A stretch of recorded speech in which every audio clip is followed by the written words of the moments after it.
This episode is brought to you by Discover. It's smart to always have a few financial goals. And here's a really smart one you can set: earning cash back on what you buy every day. With Discover, you can. Get this. Discover automatically matches all the cash back you've earned at the end of your first year. Seriously, all of it. Discover trusts you to make smart decisions. After all, you listen to this podcast. See terms at discover.com/creditcard. Every day, thousands of Comcast engineers and technologists, like Kunle, put people at the heart of everything they create. In the average household, there are dozens of connected devices. Here in the Comcast family, we're building an integrated in-home Wi-Fi solution for millions of families like my own. It brings people together in meaningful ways. Kunle and his team are building a Wi-Fi experience that connects 1 billion devices every year. Learn more about how Comcast is redefining the future of connectivity at comcastcorporation.com/Wi-Fi. Hey, everyone. Before I get the show started, I just want to acknowledge that this weekend, hundreds of thousands of people took to the streets in cities and towns all over this country. Shut it down! Shut it down! Shut it down! These folks were out there to make their opposition to Donald Trump's administration known. And if you were part of these protests, we want to hear about it. Tell us where you're from, what brought you out. If you've got a surprising story of someone you met while marching, we want to hear that too. The way to tell us is by giving us a call. Our number is 646-582-0091. That's 646-582-0091. Leave a message. We might use it as part of a future episode. Now, on with the show.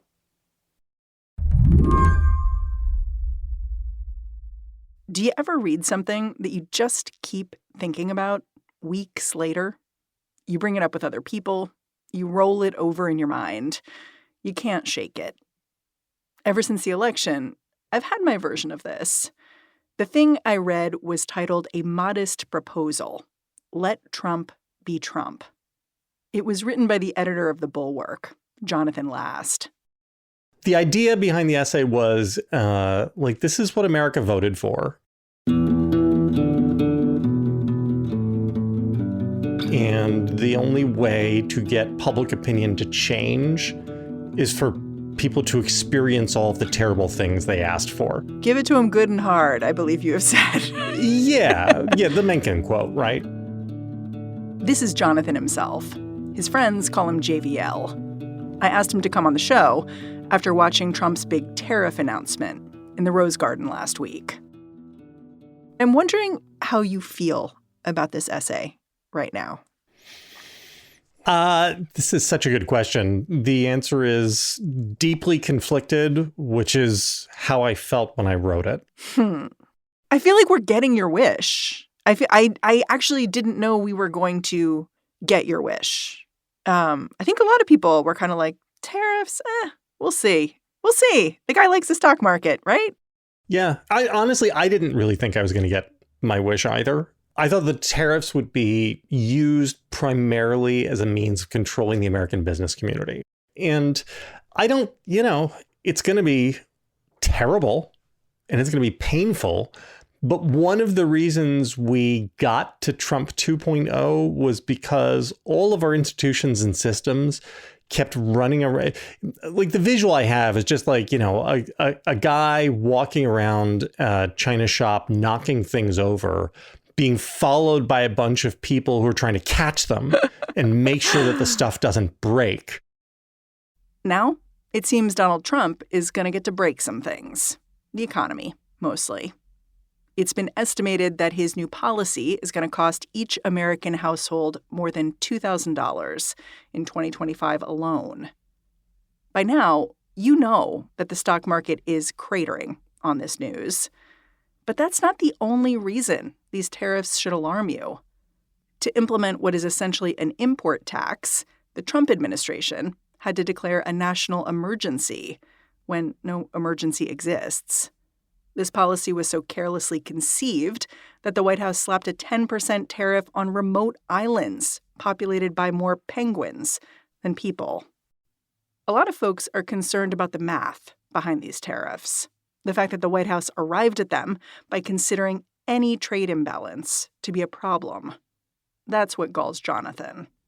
So if America buys a lot of commodity X, so America buys a lot of widgets from country A, but country A, for whatever reason, doesn't buy a lot of stuff from America, Trump looks at that and says, well, that's unfair. Even though we may not have widgets here. We may not have widget, right? Or the country is a poor country, right? It's a country that specializes in coffee exports, right? And is largely agricultural and doesn't have the need to buy a whole lot of like MRI machines or the type of high-tech things that we tend to export. The basic illiteracy, which views trade imbalances as like unfair things to be corrected via tariffs, I don't even have an analogy yet for what that is. It's so stupid you kind of can't believe it. Well, it also seems like he's just wanted tariffs for a long time and now he can do them. Right. Back in the 1980s, he was talking about we need to tariff Japan. You're right. This is the one constant. Trump has switched on everything. Everything, right? Except for tariffs and trade. The one thing that over the course of 50 years that he's remained fully committed to, even when he was just a private citizen going on Howard Stern, like because he liked being famous and, wanted to be quoted places, he was obsessed with trade imbalances and tariffs. Yeah. Well, okay. Here's the thing. Like, people talk about Trump touching the hot stove, right? Like, okay, maybe he's going to feel burned, especially by something like the tariffs. But, the piece of information that struck me most as I doom scrolled about these tariffs was how long Trump seems to have lusted to touch the hot stove. Yes. Like, one journalist was digging up an appearance Trump made on Fox in 2014 where he was talking about solving problems in the U.S. by crashing the economy, having the country go to total hell, having there be riots. And that's how America becomes great again. The Purge. I was like, oh, crap. Is it like, is this what we're doing? Maybe. Like, he said it. I mean, I don't know how much value to place in that, but it was like alarming in this context. So in my darker moments, one of the things that I worry about is that economic calamity is bad if you are a politician who needs votes, but is not actually the worst thing in the world if you're an authoritarian looking to establish control. I mean, history shows us that economic calamity is often an excuse and a pretext for authoritarians to seize emergency powers and establish various extra legal controls over civil society. I don't know. Economic calamity brought about by his tariff regime, that could help him. Today on the show, if tariffs don't make economic sense, and most economists say they do not, what are they good for? I'm Mary Harris. You're listening to What Next? Stick around.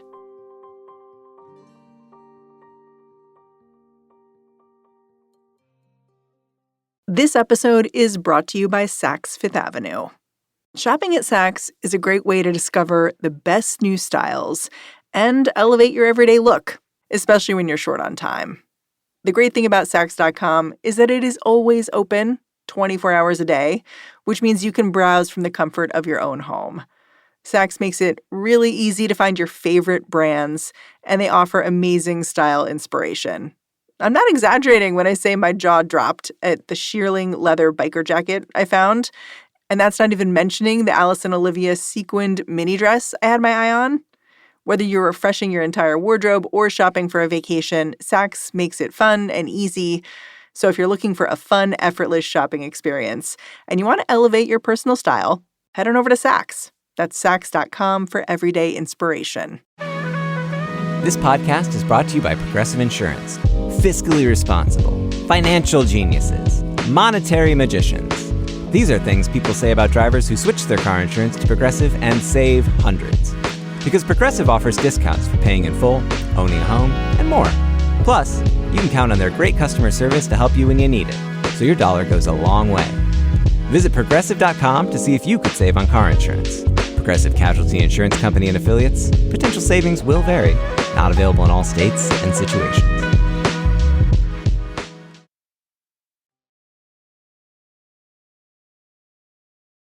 Can we talk about how these tariffs could work politically? Like during his first term when Trump levied tariffs, there's real evidence that the Office of the United States Trade Representative fielded tens of thousands of requests from businesses for exceptions to the tariffs. It basically became part of the grift machine. Jonathan Chait over The Atlantic wrote about how the tariff system could work a little bit like how Vladimir Putin runs Russia. Yes. So just lay out how this could all go down now. I want you to think about what the business community's reaction would have been if Joe Biden had done this. Here's why I think this is useful as a thought exercise. I believe you would have seen business leaders absolutely crush Biden publicly. Jamie Dimon would have been on CNBC this morning talking about how the president is destroying America and hurting Americans. CEOs would have been crawling all over each other in order to get their quotes into the Wall Street Journal. And the reason is because they would have viewed political pressure as the way to get Biden to change his mind and back off. But is Trump seen as bulletproof? No, so it's the opposite. So I think what we will see, and maybe I'll be wrong about this, I think we are going to see very few CEOs willing to put their names on criticisms. Publicly criticizing Trump will make sure that they can never get an exemption. But if they play nice with him and they go and they offer him some tribute, that there is a good chance that they can get an exemption. Now, your business may be in a slightly better position than others, but overall, the line still goes down. That is the Putinist, right? That's the ultimate crony capitalism, the oligarchy stuff. That's what all that looks like. And it's a way to control the business community and to keep the business community at least publicly on side, turning all American businesses into clients of the presidency. Yeah, it feels like the United States is a client of Russia and, all the businesses are a client of Trump. Yeah, that's about right. I think a lot of people in the business space at the CEO level and the executive level really thought Trump just didn't mean any of this stuff, right? And I want them to find out. They fucked around, and I want them to find out so desperately, Mary. I can't even tell you.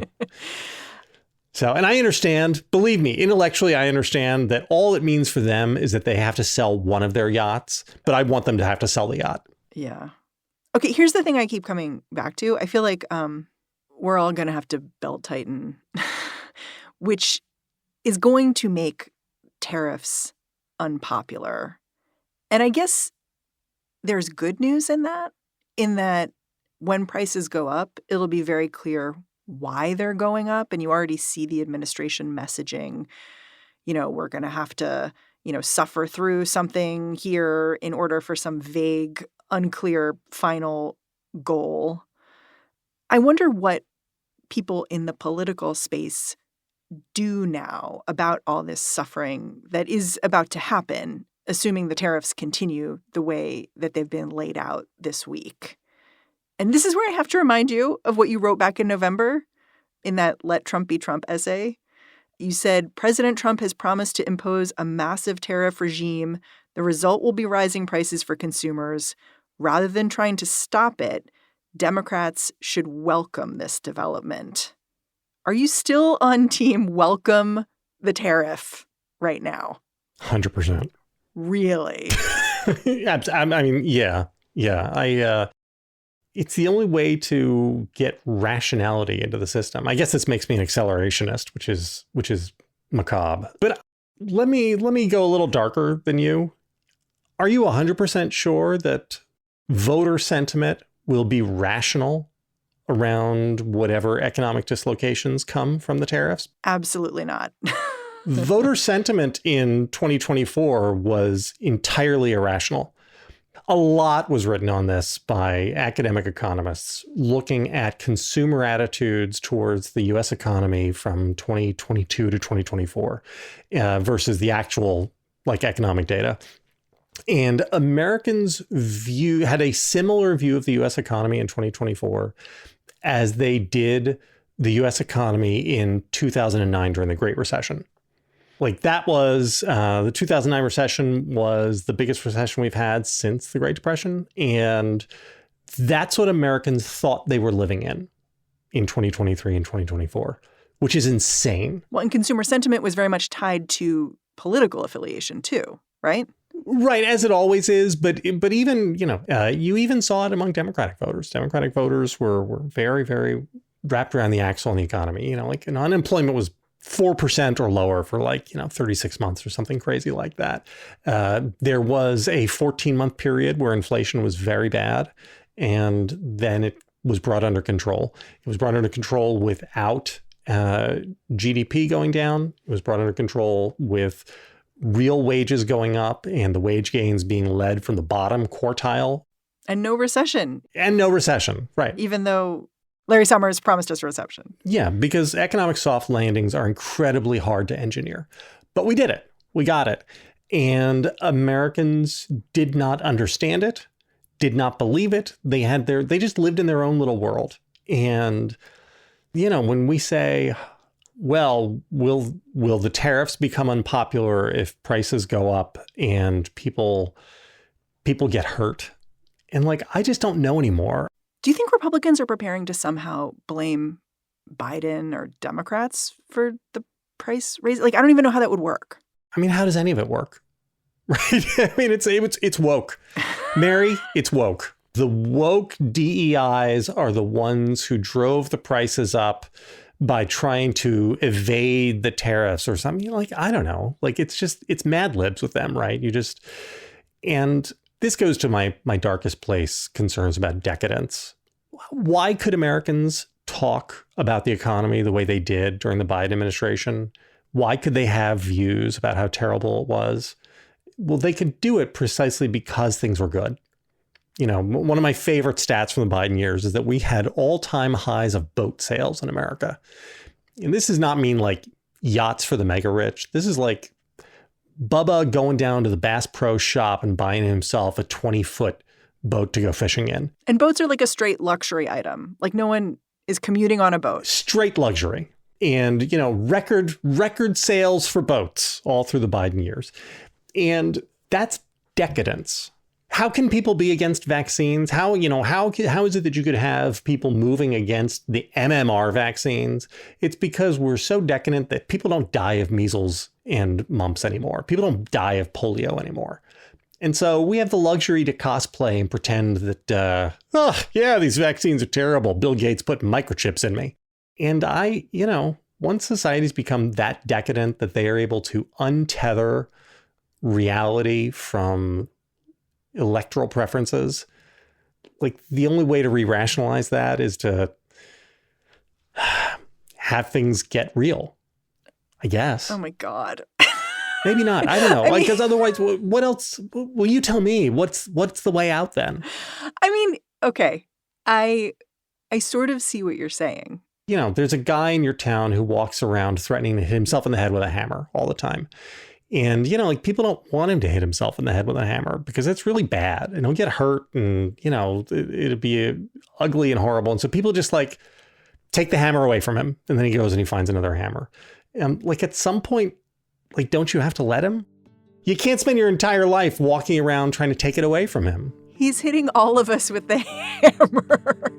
We're all getting a hammer to the head. Yeah, no, I guess. But, what's the alternative? We'll be right back after a quick break.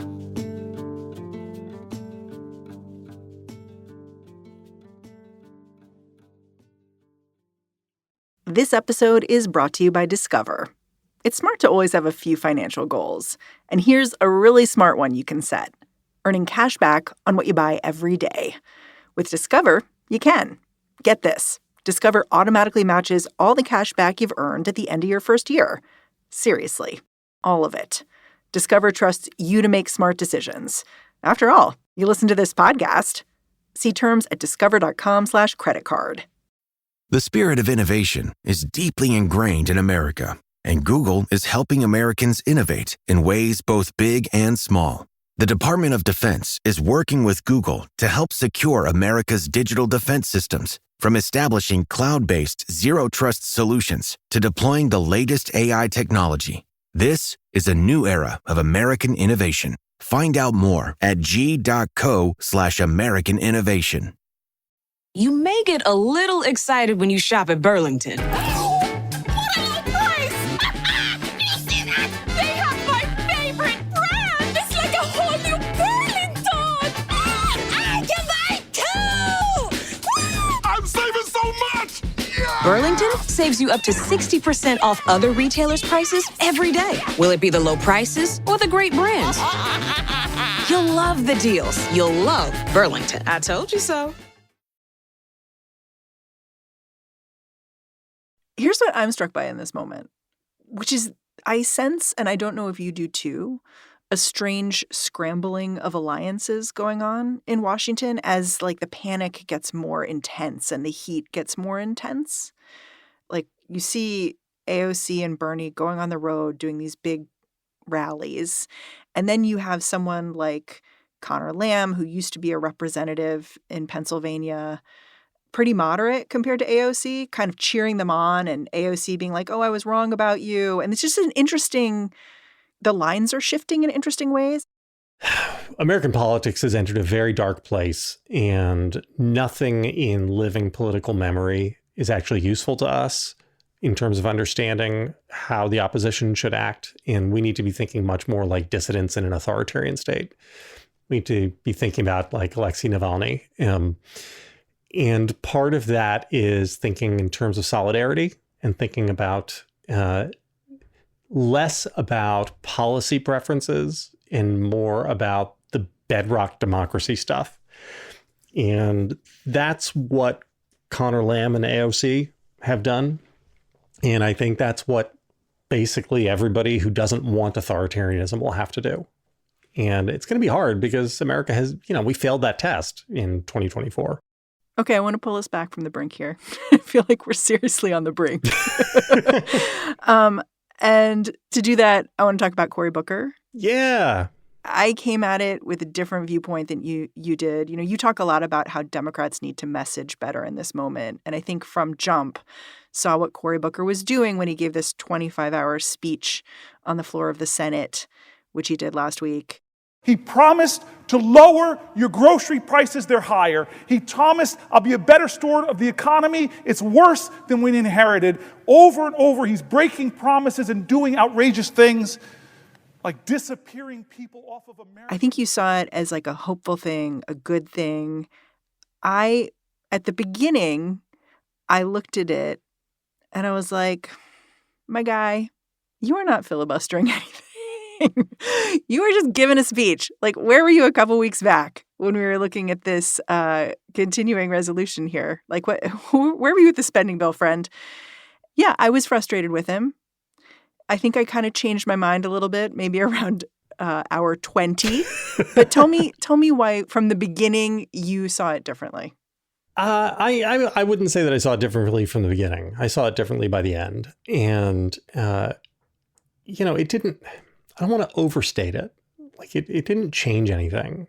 It didn't achieve anything. He didn't stop some piece of legislation from being passed. He didn't ignite a movement. This is not going to morph into a Booker 2028 groundswell, I don't think. As much as he would like it to.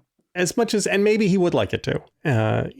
But on the other hand, what he did was, to me, inspiring, because again, if you view this project more as a dissident movement and less as a straight electoral project in ways that, this ain't 2008, in my view. It's something very different.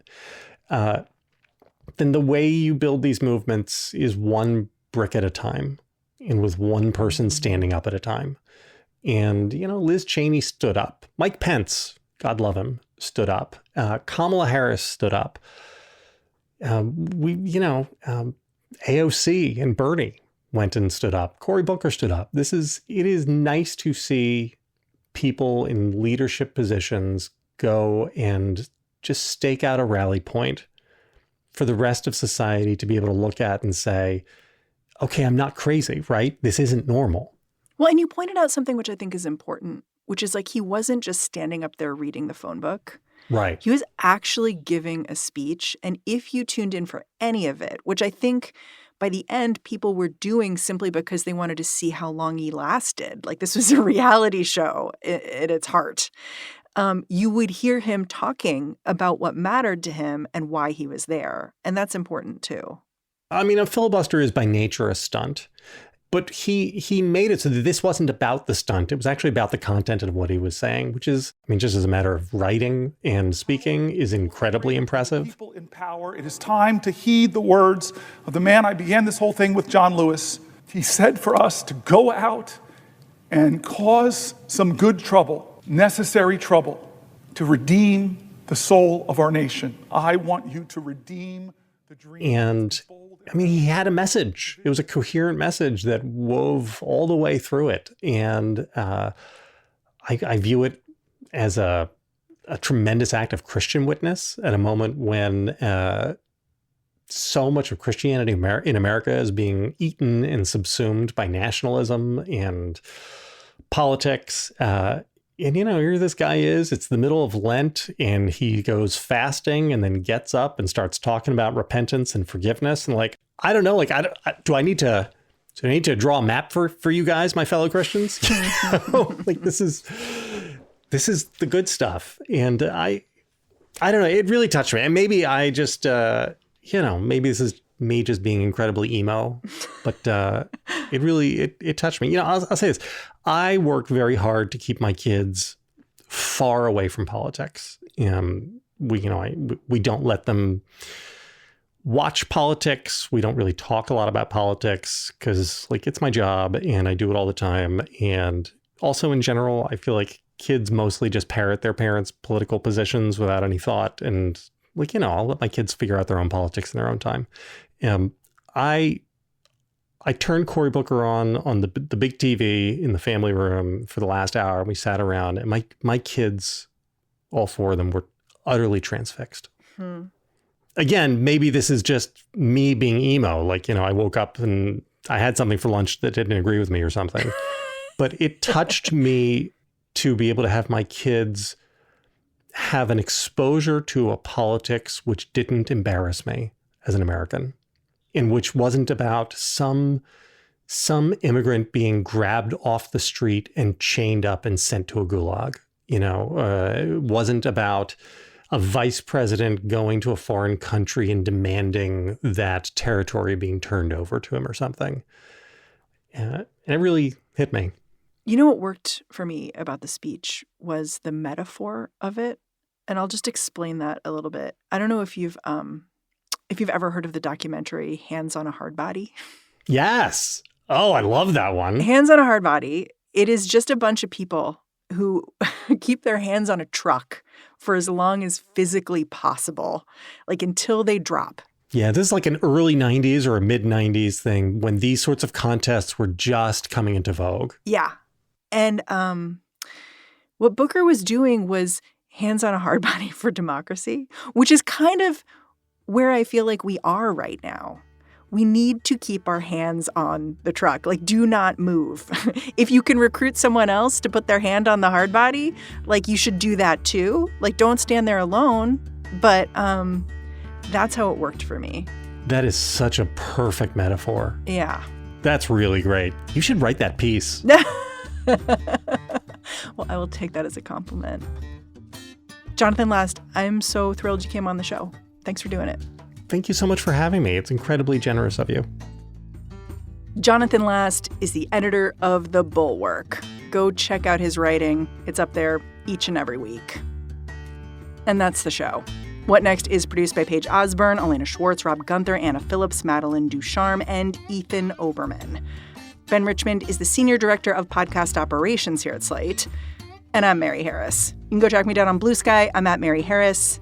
Thanks for listening. Catch you back here next time.